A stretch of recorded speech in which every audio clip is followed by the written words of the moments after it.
ठाकरे गटाच्या नेत्या सुषमा अंधारे आता आपल्या सोबत आहेत.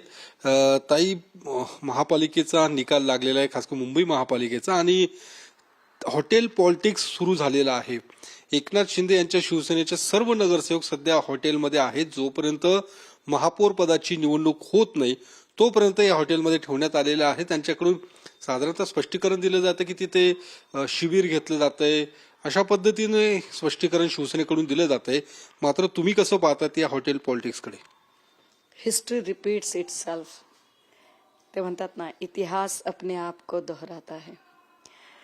ज्या लोकांनी आमच्याकडून माणसं नेऊन ती गुवाहाटीला अक्षरशः डांबून ठेवली होती, त्यांना तेव्हा ती भीती होती की ही माणसं फुटू शकतात. आता फुटणारीच माणसं घेतली असतील तर ती केव्हाही फुटू शकतात ना. त्यामुळे आता ही माणसं ज्या पद्धतीनं ताजलँड चेंडला आणलेली आहेत, मला वाटतं की अजूनही शिंदेंना तो भरोसा येत नाही की ही माणसं आपल्या जीवाभावाची असू शकतात किंवा ही माणसं आपल्यासोबत राहू शकतात. आता काहीतरी मी ऐकलं, जसं आपण सांगितलं की 20 लोक आमचे नौखे आहेत आणि आम्हाला त्यांना नव्याने शिकवायचे, ते शिबिर घ्यायचे. आलेतच निवडून 29 मधले 20 नौखे आहेत. आणि मग जे जुने होते त्यांना का तिकीट दिली नाही? ज्यांना कामकाज कळतं, प्रशासन कळतं, त्यांना का तिकीट दिलं नाही? असं 2 दिवसात कळणार आहे का बरं शिबिर घेऊन? म्हणजे या सगळ्या जर गोष्टी नीट बघितल्या तर मला असं वाटतं की शिंदे दबाव तंत्राचा वापर करत आहेत की भाजपाने महापौर पदाची संधी त्यांना द्यावी, आणि ते दबाव तंत्राचं राजकारण आहे. मात्र मी आपल्याला हे फार जबाबदारीने सांगितलं पाहिजे की ज्या मुंबई पालिकेवर कायम शिवसेनेचाच भगवा फडकला पाहिजे, हा एकमेव द्वितीय हिंदू हृदय सम्राट बाळासाहेब ठाकरे यांचा संकल्प होता. त्या बाळासाहेबांचं नाव घेऊन आम्ही त्यांचे वारसदार वगैरे आहोत असं म्हणणारे शिंदे किंवा त्यांचे लोक यांच्यातल्या एकानेही हा प्रश्न विचारला नाही जाहिराती दरम्यान की जेव्हा जेव्हा महापालिकेच्या जाहिराती भाजपकडून झाल्या तेव्हा भाजपा महायुती असा शब्द वापरला गेला. भाजपा सेना महायुती असं नाही म्हटलं गेलं, किंवा त्या जाहिरातीवर कुठेही बाण हे चिन्ह सुद्धा नाही लावलं गेलं. एकनाथ शिंदेंचा सोडा, त्याच्यावर बाळासाहेब ठाकरेंचा सुद्धा फोटो वापरला गेला नाही. हे फार विशेष आहे. ते फोटो कुठे वापरले? ते ठाण्यामध्ये वापरले. ठाण्यामध्ये ते फोटो वापरले, मुंबईच्या जाहिरातीत नाही वापरले. म्हणजे भाजपला शिवसेना शब्दाचा किंवा ठाकरे शब्दाचा किती तिटकारा आहे हे त्या जाहिरातीवरून कळतं.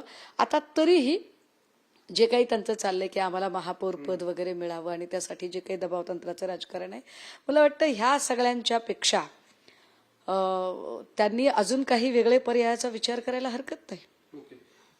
काल उद्धव ठाकरे जसं म्हटले होते की देवाच्या मनात असेल तर महापौर पद आम्हाला मिळेल की शिवसेनेला मिळेल, यावरतीच नारायण राणे आज म्हणाल की ज्यांनी कधी देवावरती विश्वास ठेवला नाही किंवा देवासमोर कधी हात जोडले नाहीत, ते आता देवावरती विसंबून राहत आहेत.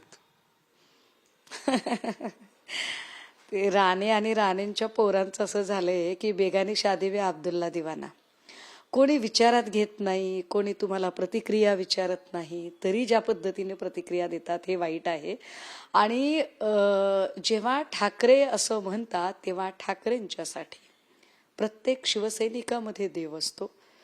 एकमेवा द्वितीय हिंदू हृदय सम्राट बाळासाहेब ठाकरे, त्या बाळासाहेब ठाकरेंची जी खुर्ची, ज्या खुर्चीला प्रमाण मानून मातोश्रीवरून ते सगळ्यांना संबोधतात, ती देवाच्याच स्थानी आहे. आणि त्यामुळे इतरांनी त्यावर बोलायची गरज नाही. आणि हो, देवाच्या मनात म्हणजे देवाच्याच मनात. कारण नावाला नुसता देवा असून आणि कामात सगळा मेवा असणारी लोक, यांना काही देव बिव काही कळत नाही, कारण ती सगळी दानवी वृत्तीची लोक आहेत. पण मग उद्धव ठाकरेंनी असं वक्तव्य करण्यामागे नेमकं काय अर्थ आहे? कारण आकड्यांची जुळाजुळव करावी लागणार आहे. मग या सगळं कसं तुम्ही बघता त्यांच्या या स्टेटमेंटकडे? एक लक्षात घ्या, मुळात भाजपची आहे ना, भाजपला कुठे एखादी सत्ता मिळणार आहे? भाजपला साधं शतक गाठता आलं नाही.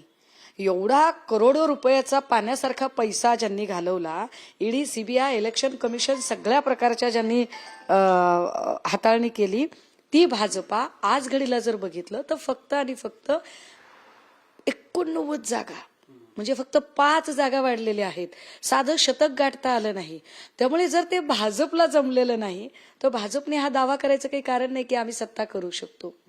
काहीही होऊ शकतं, व्हायला काहीही होऊ शकतं. आणि सुबह का भूला शाम को घर आए तो उसे भूला नहीं कहते. काहीही होऊ शकतं. अच्छा, म्हणजे तुम्ही काय नेमकं संकेत काय देतायत? नाही, मी काहीच संकेत देत नाही. मी संकेत न देण्यापेक्षा मी फक्त एवढीच आठवण करून देते की हे वर्ष एकमेवाद्वितीय हिंदू हृदय सम्राट बाळासाहेब ठाकरे यांचं शताब्दी वर्ष आहे. आणि त्यांचा कायम संकल्प राहिलाय की बीएमसीवर शिवसेना वगळता कुठलाही झेंडा फडकला नाही पाहिजे. आणि त्यांच्याकडे निवडून आलेले सुद्धा, म्हणजे शिंदेकडे निवडून आलेले जे लोक आहेत ते बरेच लोक जे नवीन चेहरे आहेत ते मूळ शिवसैनिकच आहेत. आणि ते सुद्धा याच विचाराला मानणारे आहेत की होय, तिथे जो बाळासाहेबांनी संकल्पित जो आहे तो भगवा फडकला पाहिजे. आता या सगळ्या पार्श्वभूमीवर बघूया पुढे काय काय होतं ते. अजून तुम्ही इकडे मोठं स्टेटमेंट करतायत, सुबह क्या बुला शाम को लौट के आए, पण दुसरीकडे संजय राऊत पण म्हणतात की मी तिकडे जेवायला जाईल, त्या हॉटेल ज्या ठिकाणी शिंदेचे नगरसेवक ठेवलेत त्या ठिकाणी मी जेवायला जाणार. हे बघा, संजय राऊत साहेबांनी जे स्टेटमेंट केलं ते फार विचार करून केलं. मला वाटतं ते राजकारणी असण्याच्या आधी ते अत्यंत मुरब्बी पत्रकार आहेत. त्यामुळे त्यांचं प्रत्येक स्टेटमेंट हे एक एक काय म्हणता येईल, एक एक एक अजेंडा असल्यासारखं ते स्टेटमेंट असतं. त्यामुळे त्यांच्या बोलण्याला निश्चितपणे गर्भित अर्थ असू शकतो. आणि तो गर्भित अर्थ जर आपण नीट समजून घेतला तर मला असं वाटतं की हे राज्य व्हावे तो श्रींची इच्छा असं जे म्हटलं जातं, तर बीएमसी महापालिकेवर शिवसेनेचा भगवा फडकावा ही तर बाळासाहेबांची इच्छा. ती बाळासाहेबांची इच्छा पूर्ण होईल का, की बाळासाहेबांची इच्छा डावलून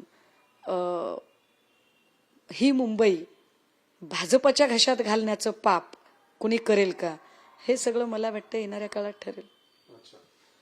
दुसरा एक मुद्दा महत्वाचा, जे वाराणसी मधला हे सगळं प्रकरण आहे, मणिकर्णिका घाटाचं काम तिकडे तोडफोडीचं चालू आहे. तिकडे अहिल्यादेवींच्या काही पुतळ्याची देखील तोडफोड झाल्याचे काही व्हिडिओ काँग्रेसकडून ट्विट करण्यात आलेत, व्हायरल करण्यात आलेत. कसं बघताय तुम्ही या सगळ्या घटनेकडे? खरं तर हा सगळा सत्तेचा उन्माद आहे. एरवी मतदानांच्या साठी तुम्ही महापुरुषांना आणि महानायिकांना कुरवाळत असता. मात्र या भारतामध्ये ज्यांनी आम्हाला वैचारिक सांस्कृतिक अशी धरोहर तयार करून दिली ते आमचे काही आयकॉन्स आहेत, आमचे काही महानायिका आहेत. त्यापैकी एक आहेत त्या अत्यंत लढाऊ योद्ध्या असणाऱ्या राष्ट्रमाता अहिल्यादेवी होळकर. आणि त्यांचा ज्या पद्धतीने अतिप्राचीन मूर्ती जी पाडण्यात आली आणि त्यानंतर तिची विटंबना ज्या पद्धतीने झाली हे अत्यंत वाईट आहे. एकीकडे मोदी स्वतःला कट्टर हिंदुत्ववादी वगैरे सांगतात, दुसरीकडे अतिप्राचीन मूर्ती RSSच्या फक्त पार्किंगला जागा नाही म्हणून ती मूर्ती पाडली जाते. नुसती पाडली जात नाही तर ती बुलडोजरने पुन्हा पुढे टो करून नेण्यापर्यंतची मजल, फरफटत नेण्यापर्यंतची मजल वाढते. आत्ता सुद्धा एकीकडे महापुरुषांची नावं घ्यायची, मेरा इनसे पुराना नाता है, मेरा उनसे पुराना नाता है, आणि दुसरीकडे मात्र अहिल्यादेवी होळकरांच्या मूर्तीची अशा पद्धतीने अवहेलना करणं, मला वाटतं की हा विचार कुठले आहे. जो कुणी या महाराष्ट्रातल्या ऐतिहासिक किंवा या संबंध भारतातल्या ऐतिहासिक धरोहर मानणारा आहे, आपल्या ऐतिहासिक सांस्कृतिक आदर्शांना मानणारा जो वर्ग आहे, त्यांना ती अजिबात आवडलेली नाही. आणि भाजपचा हा सगळा सत्तेचा उन्माद आहे की आम्ही काहीही केलं तरी लोक आमचं ऐकून घेतील. परंतु मला वाटतं की हे जास्त काळ चालणार नाही. तुम्ही आता या सगळ्या घटनेवरती भाष्य करतायत, मात्र दुसरीकडे अहिल्यादेवी होळकरांवरती किंवा त्यांच्या अस्मितेवरती सातत्याने बोलणारे हाके असू दे किंवा पडळकर असू दे, ते मात्र कुठेही भूमिका मांडताना दिसत नाहीयेत. काय वाटतं, कुठेतरी ते सुद्धा या सगळ्या याच्यात भाजपने ज्या पद्धतीने हे सगळं कृत्य केलं त्याकडे दुर्लक्ष करतायत? लक्षात घ्या, मला असं वाटतं की मीडियाने कुठेतरी फुगून किंवा काय म्हणता येईल त्याला भाजप प्रायोजित राजकीय रोजगार हमीतनं कोणी बोलत असेल तर त्याला आपण काही लगेचच कोणीतरी मोठा नेता वगैरे असं काही समजायचं कारण नाही.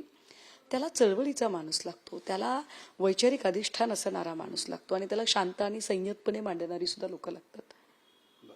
धन्यवाद. तर सुषमाताई अंधारे होत्या, ज्यांनी या सगळ्या मुद्द्यांवरती आपली भूमिका मांडलेली आहे आणि ज्या पद्धतीने मुंबईमध्ये हॉटेल पॉलिटिक्स सुरू झालेलं आहे त्यावर देखील त्यांनी संकेत दिलेले आहेत, काही सूचक इशारे देखील या निमित्ताने या संपूर्ण निवडणुकीच्या माध्यमातून दिलेले आहेत. त्या संदर्भात या पुढच्या काळात अशा घडामोडी घडतात का ते देखील बघणं तितकंच महत्वाचं असणार आहे. कॅमेरामन अभिजित पिसेसह मी योगेश बोरसे, TV9 मराठी, पुणे.